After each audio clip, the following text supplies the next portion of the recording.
You ask Tiger to solve.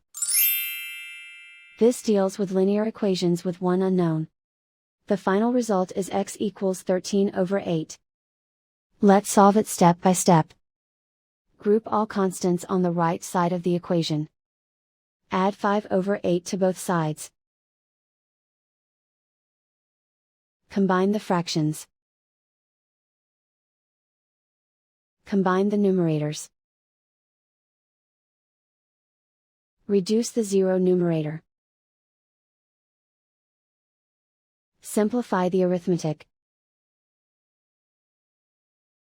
Convert the integer into a fraction. Combine the fractions. Combine the numerators. And so the final result is x equals 13/8.